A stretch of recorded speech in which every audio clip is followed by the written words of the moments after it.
ایک شخص آیا میرے پاس پہلے، یار میرے ابا بوڑھے ہو گئے ہیں، عجیب الٹی الٹی باتیں کرتے ہیں، گالیاں بھی دینا شروع کر دیتے ہیں، اتنی بری بری گالیاں والدہ کو دیتے ہیں، مجھے بھی دیتے ہیں، یہ کرتے ہیں وہ کرتے ہیں کیا. میں نے کہا بھائی اتنے بڑے ہو گئے، ابا کی عمر کتنی ہے؟ کہہ رہے 60 سال. میں نے کہا کتنی زندگی رہ گئی ہے، برداشت کر لو یار. اب ان کو سیدھا کرنے کی کوشش کرو گے 60 سال میں؟ میں نے کہا دے دیتے ہیں تو اب چھوڑ دو. کہہ رہے ہیں یہ تو بری بات ہے. میں نے کہا بری ہے لیکن اب آپ اس کو صحیح نہیں کر سکتے. ہاں ابا کے ابا زندہ ہوتے نا، وہ آتے میرے پاس، یعنی آپ کے دادا آتے، بولتے میرا 60 سال کا بیٹا ایسے. میں ان کو کہتا لگاؤ ذرا جا کے جانا اس کو. دادا زندہ ہوتے، اس لیے کہتا ہوں جلدی شادیاں کرو اللہ کے بندو، دادا بن جائے کرو جلدی عمر میں. دادا کا اپنا مزہ ہے، خدا کی قسم. باپ بننے کا وہ مزہ نہیں جو دادا کا مزہ ہے. باپ بننے میں نقصان ہے، خود پالنا پڑتا ہے بچہ. اور دادا بننے میں فائدہ ہے کہ بچہ آپ کا ہے، پالے گا کون؟ اس کا باپ پالے گا.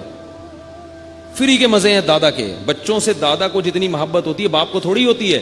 نانا کو، دادا کو جو اپنے نواسوں سے، پوتوں سے محبت ہوتی ہے وہ باپ کو نہیں ہو سکتی. تو دادا اور نانا کی آنکھوں کی ٹھنڈک ہے. گوروں کے پاس یہ چیزیں نہیں ہیں. وہ ان کی عورتیں، بوڑھی عورتیں گڑیاؤں سے کھیلتی ہیں، گڑیاؤں سے، کتوں سے کھیلتی ہیں. ہمارے ہاں ماشاءاللہ ہمارے نانا تھے، اتنے سارے پوتے نواسے ان کی گود میں آگے بیٹھتے تھے، ایسے خوش ہوتے تھے. اور جہاں کسی بچے نے پیشاب کیا فوراً پکڑا دیا، یہ لو اس کو. اب دیکھو ذمہ داری نہیں لیتے دادا نانا. کہتے پیشاب کیا، اس کو بیٹے کو پکڑا دیا، چل بھائی اس کو لے کے جا. بیمار ہو گیا، چل بھائی اس کو ہاسپٹل لے کے جا. تو دادا کو فری کے مزے ملتے ہیں. تو اس لیے جلدی جلدی دادا بن جاؤ. آپ کوشش کرو گے کہ نہیں کرو گے؟ تبلیغ والے کہتے ہیں نا اب نام لکھواؤ سے روزے کے لیے، تو میں بھی نام لکھوا رہا ہوں. کون کون ہے بھائی جو جلدی جلدی سے دادا اور نانا بننے کی؟ اور خواتین کے لیے بھی ہے، جلدی سے نانی بن جائیں، جلدی سے دادی بن جائیں. نانی کی بھی کیا زندگی ہوتی ہے. ہمیں اپنی دادی یاد ہے کیا ماشاءاللہ اللہ نے ان کو حکومت دی تھی. ہمارے گھر پہ مصلے پہ بیٹھی رہتی تھیں، ریموٹ کنٹرول ہاتھ میں تھا، بس جو آ رہا ہے دیکھ رہی ہیں کون آ رہا ہے، کہاں سے آ رہا ہے، کدھر جا رہا ہے. دادی کا کام تو کوئی ہوتا نہیں ہے، ٹھیک ہے نا.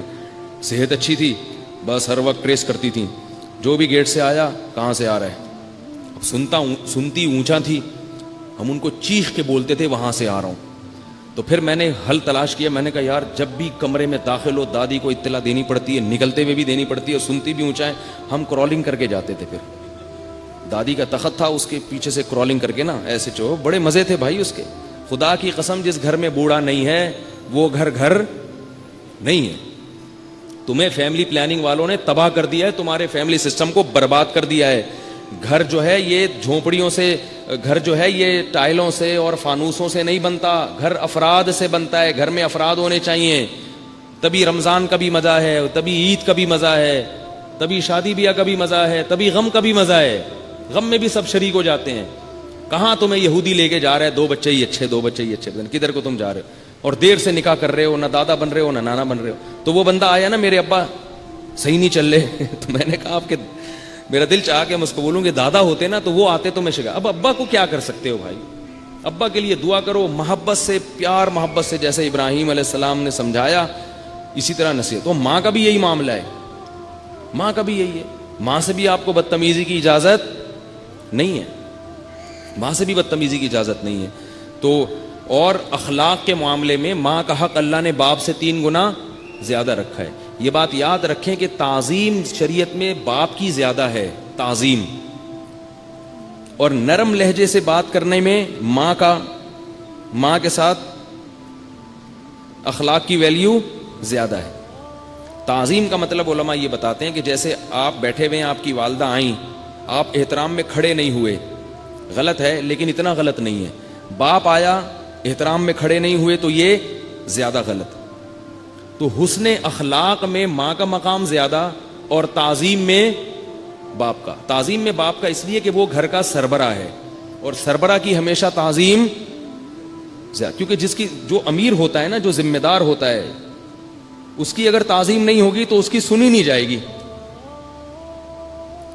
نہیں آئی بات سمجھ میں؟ اس کی اگر تعظیم نہیں ہوگی تو پھر اس کی اطاعت نہیں ہوگی. اطاعت کے لیے ضروری ہے کہ آپ کے دل میں اس کا احترام زیادہ ہو، ورنہ اطاعت نہیں ہوگی. تو سارا نظام ہمارا تلپٹ ہو گیا ہے. پتہ ہی نہیں چلتا گھر کے سربراہ اماں ہیں کہ ابا ہیں، بھائی ہے یا چچا ہے. بعض دفعہ ابا اماں کو پتہ نہیں ہوتا، ایک خلیفہ بن کے بیٹھا ہوا ہوتا ہے گھر میں، ٹھیک ہے نا، ایک بھائی. تو جو ابا ہیں وہ اپنے آپ کو گھر کا سربراہ سمجھیں اور باقی لوگ باور کرائیں کہ آپ ہمارے کیا ہیں؟ سربراہ ہیں. ابا کسی کو خلافت دے دیں تو ایک الگ بات ہے. بعض دفعہ ابا کہتے ہیں یہ والا جو بیٹا ہے نا میرا, اسی سے پوچھو. ہمارے محلے میں پڑوس میں ایک صاحب رہا کرتے تھے, ان کے ماشاءاللہ بچے بہت تھے, اللہ نے بڑی اولاد دی ان کو. تو جب وہ بچے بڑے ہو گئے, گھر بڑا ہو گیا ان کا, تو اب انہوں نے سارے کام تقسیم کیے ہوئے تھے.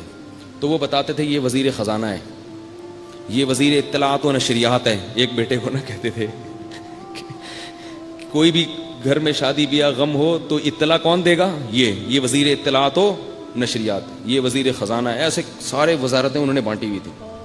خود پیڑے کھا رہے تھے بیٹھ کے. خود کیا کر رہے تھے؟ پیڑے کھا رہے تھے بیٹھ کے. تو ابراہیم علیہ الصلاۃ والسلام نے سمجھایا نہیں مانے. باپ نے بالآخر کیا کہا؟ لأرجمنک, پتھروں سے مار کے ہلاک کر دوں گا. تو ابراہیم علیہ السلام نے کیا کہا؟ سلام علیک.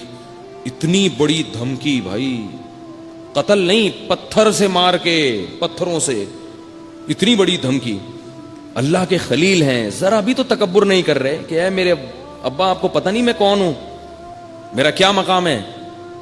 کچھ بھی نہیں. کہہ رہے ہیں سلام علیک, آپ پر سلامتی ہو. ساستغفر لک ربی, دنیا میں تو مایوس ہو گیا لیکن آخرت سے مایوس نہیں ہوا. اللہ سے میں آپ کے لیے مغفرت کی دعا کرتا رہوں گا. انہو کان بی حفیہ, وہ آپ پر مہربان نہ ہو, مجھ پر تو مہربان ہے نا, تو مجھ پر مہربانی کی وجہ سے آپ کی مغفرت کر دے گا.